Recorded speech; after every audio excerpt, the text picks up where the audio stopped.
बांग्लादेश में संविधान भी है, संसद भी है, सेना भी है और मिसाइल भी है, तोप भी है, बारूद भी है, गन भी है। इसके बावजूद पिता के सामने बेटी का बलात्कार हो रहा है, पति के सामने पत्नी का बलात्कार हो रहा है, बच्चे के सामने मां का बलात्कार हो रहा है।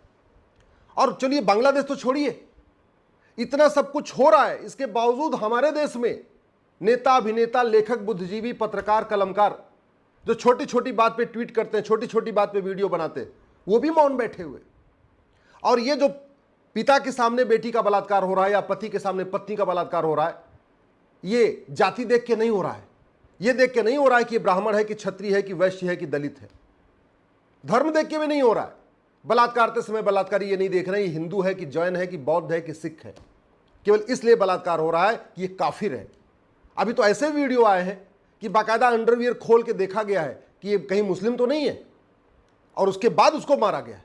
आप सोच सकते हैं कि अंडरवियर खोल खोल के देख देख के मारा जा रहा है। जहां क्लियर है कि हाँ ये हिंदू, जैन, बौद्ध, सिख है, उसको तो मार दे रहे हैं, लेकिन जहां डाउट हो रहा है वहां पे अंडरवियर खोल के चेक कर रहे हैं कि हाँ ये हिंदू ही है कि नहीं है। और हमारे देश में इसके बावजूद संसद में तू मैं हो रहा है, आरोप प्रत्यारोप हो रहा है, नूरा कुश्ती हो रही, बतौलेबाजी हो रही, तू चोर मैं सिपाही का खेल हो रहा है। बांग्लादेश में हिंदू, जैन, बौद्ध, सिख खौफ के साए में जी रहे हैं। इसके बावजूद हमारी मीडिया, हमारी खबर पालिका विनेश फोगाट के मेडल की चिंता कर रही है। शर्म नहीं आती? इतना सब होने के बावजूद अगर आप शांत हैं तो इसका मतलब आपका मानसिक खतना हो चुका है। इतना जो कुछ बांग्लादेश में हो रहा है, इसके बावजूद अगर आपकी आत्मा झकझोर नहीं रही है तो आप इसका मतलब दल गुलाम हो चुके हैं। पॉलिटिकल पार्टी ने आपका मानसिक खतना कर दिया है, आपको पूरी तरीके से मानसिक गुलाम बना लिया है। जो कुछ बांग्लादेश में हो रहा है इसके बावजूद भी आप चुप हैं, तो आप न समाजवादी हैं, न अंबेडकरवादी हैं, न लोहियावादी हैं, आप कुछ नहीं हैं, न गांधीवादी हैं, आप बहुत बड़े पाखंडी हैं। जो कुछ बांग्लादेश में हो रहा है अगर आप उसके बावजूद भी चुप हैं तो वास्तव में आप नेता कहलाने के लायक नहीं है, आप अभिनेता कहलाने के लायक नहीं है, आप अपने आप को समाज का प्रतिष्ठित आदमी मत मानिए। और एक बात याद रखिएगा, ये जो बांग्लादेश में हो रहा है ये पहली बार नहीं हो रहा है। ये जो बांग्लादेश में हुआ है यही पहले अफगानिस्तान में हुआ था, अफगानिस्तान भी भारत का हिस्सा था।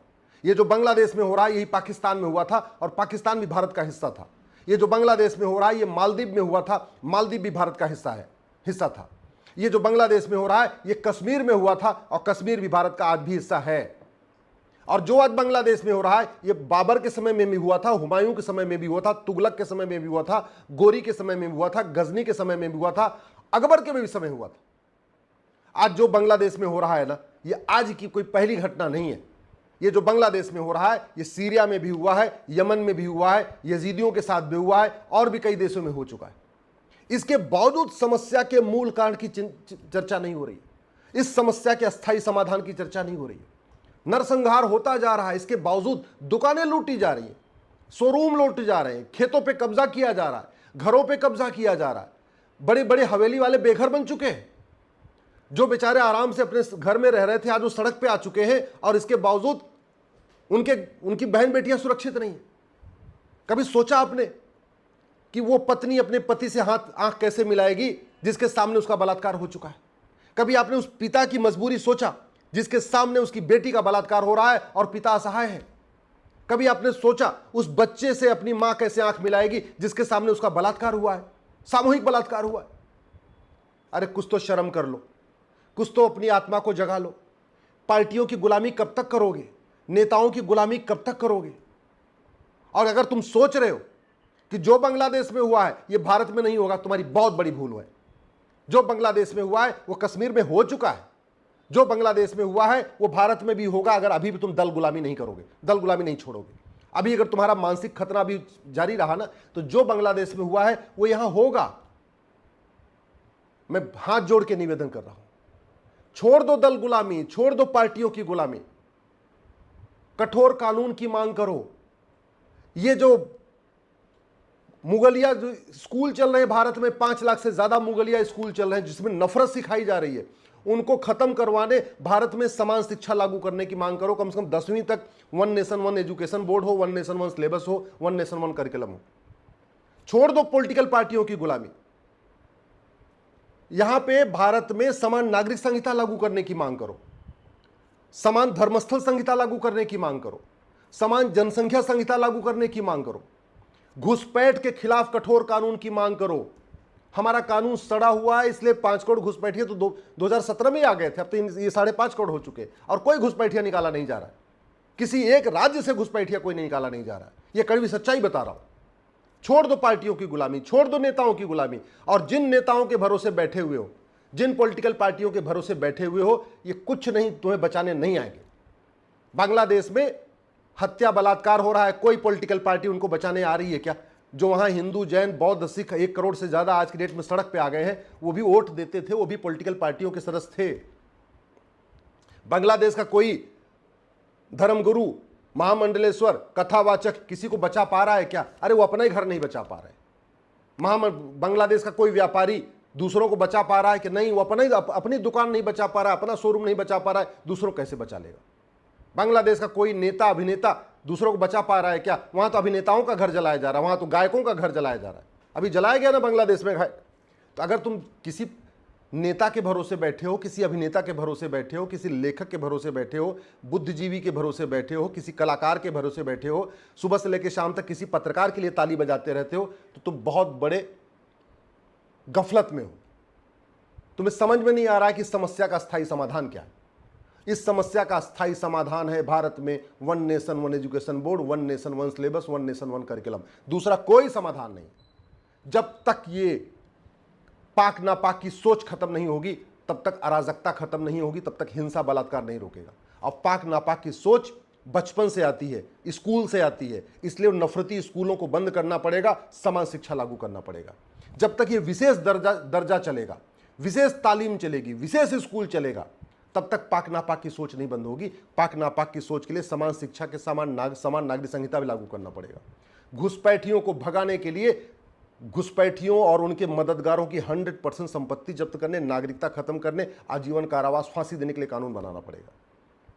धर्मांतरण को रोकने के लिए धर्मांतरण कराने वाले और उनके मददगारों की 100% संपत्ति जब्त करने, नागरिकता खत्म करने, आजीवन कारावास, फांसी के लिए कानून बनाना पड़ेगा। अगर हम चाहते हो भारत को बचाना, तो भ्रष्टाचार के खिलाफ कठोर कानून बनाना पड़ेगा, क्योंकि भारत में जितनी अराजकता है, ये सब काले धन के जरिए हो रही है। इसकी सबकी फंडिंग हवाला के जरिए हो रही है, FCRA के जरिए हो रही है। तो विदेशी चंदा नियंत्रण कानून बनाना पड़ेगा। हमारी यंग जनरेशन को जो नशे में डुबोया जा रहा है, बर्बाद किया जा रहा है, उसके लिए नशे के खिलाफ कठोर कानून बनाना पड़ेगा।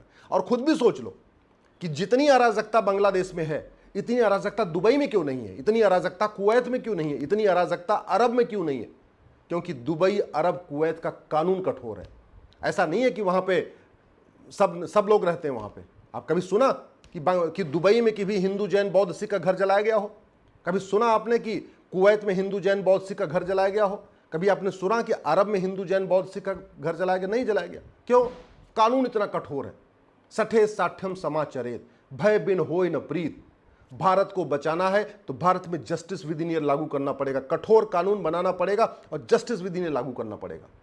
भारत अगर बचाना है तो ये जो जाति का जहर घोलने वाले नेता हैं, भाषा का जहर घोलने वाले नेता हैं, क्षेत्र का जहर घोलने वाले नेता हैं, इनको तिहाड़ में डालना पड़ेगा, जेल में डालना पड़ेगा। और वो जेल में तभी जा पाएंगे जब कठोर कानून होगा।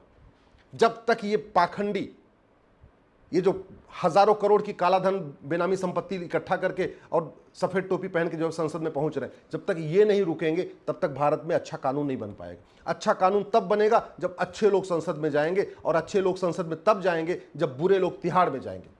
जब तक बुरे लोग बाहर बैठे हुए हैं, ये अच्छे लोगों को संसद पहुंचने नहीं देंगे। और अच्छे लोग संसद तब पहुंचेंगे जब आप पार्टियों की गुलामी छोड़ोगे, आप नेताओं की गुलामी छोड़ोगे और खुल के बोलना शुरू करोगे, सच को सच बोलना शुरू करोगे।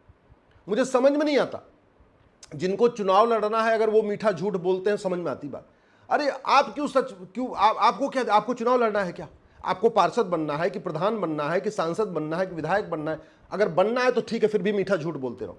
नहीं बनना है तब तो सच बोल दो, तब तो सही बात बोलो, तब तो कम से कम अपने फेसबुक पे सच्चाई लिखो, अपने ट्विटर पे सच्चाई लिखो, अपने इंस्टाग्राम पे सच्चाई लिखो। फिर क्या दिक्कत है? एक बात याद रखना, दुर्योधन का ननिहाल गंधार भी भारत था, राजा भरत का ननिहाल कैकेयी भी भारत था, मालदीव भी भारत था। हर जगह से हिंदू खत्म हो चुके हैं। भारत के 9 राज्यों से हिंदू खत्म हो चुके हैं। 200 जिलों 800 जिलों में से 200 जिलों में ख़त्म हो चुके हैं। 6000 तहसील में से 1500 तहसीलों में ख़त्म हो चुके हैं। अभी भी अगर मानसिक खतना जारी रहा, अभी भी दल गुलामी नहीं छोड़ी, अभी भी पार्टियों की गुलामी नहीं छोड़ी, अभी पाखंडियों को एक्सपोज नहीं किया और अभी भी कठोर कानून की मांग नहीं किया, तो जैसे आज बांग्लादेश में पिता के सामने बेटी का बलात्कार हो रहा है, पति के सामने पत्नी का बलात्कार हो रहा है, भाई के सामने बहन का बलात्कार हो रहा है, बच्चे के सामने माँ का बलात्कार हो रहा है, ऐसे ही पहले कश्मीर में भी हुआ था और ऐसे ही बाकी भारत में भी होगा। साजिश बहुत तगड़ी है और उस साजिश का एक ही तरीका है, अधर्म का नाश करने के लिए कठोर कानून बनाए जाए।